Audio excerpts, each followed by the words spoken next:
for Liami Lauren. Just like all of us who are performing on stage tonight had to. So, as Liami noted, I'm from Detroit. I made Aliyah 10 years ago. And when I say that I'm from Detroit, that's when Americans stop asking me why I moved to Israel. But actually, Detroit has gotten a lot better since when I was living there. When I was living there, my parents forbid me from going to the next town over, Dearborn, because the mayor of Dearborn had said that he would shoot any black people that he saw crossing the border on sight. But in the interim, Dearborn is now home to the largest number of people of Arabic descent outside of the Middle East. So 2 years ago, when I went to see my dad, I was like, I have to see how Dearborn has changed. So I drove from the airport, and I drove through Dearborn, and I saw women in hijab, and mosques, and men praying on the street. And I said to myself, oh, this is amazing.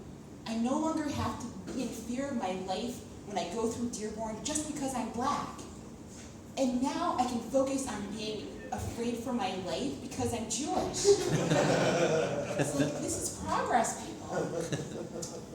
So I went back to Detroit to see my dad.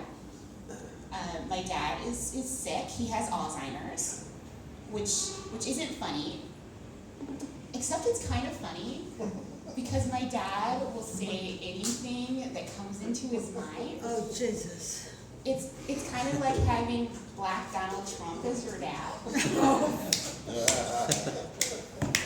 So I went to see him at the hospital, and I go into the room, and he recognizes me, and I'm like, he's really, really happy. And he goes, I'm so glad to see you.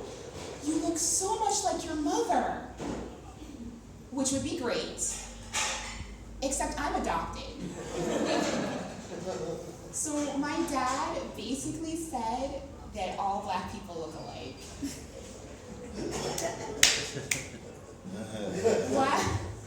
As Benji had stated, while I was back in the States, I decided it was time to do some shopping. The first thing that I decided that I wanted to buy was a bra. And you might think, well, why there? Because buying underwear in Israel is really difficult. I have no idea why.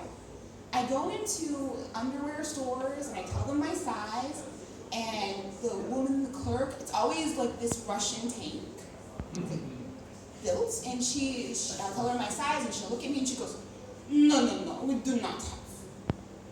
And finally, after this happened to me like 5 or 6 times, I turned to her and I said, okay, you're bigger than me, so if you work in an underwear store and you don't carry my size, then what are you doing? And it hit me. Oh dear God, she's going commando.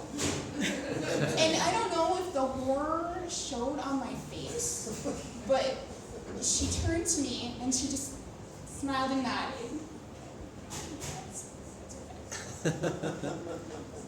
So while I was in the States, I went to Lane Bryant. Lane Bryant is a plus-size woman's Victoria's Secret, basically. Except that instead of putting angel wings on the mirrors so that you can feel like an angel, the wings that they have when you're trying things on are about this big. So you end up feeling like a bumblebee. Like, oh my God. So I got my purchases and I went to the clerk.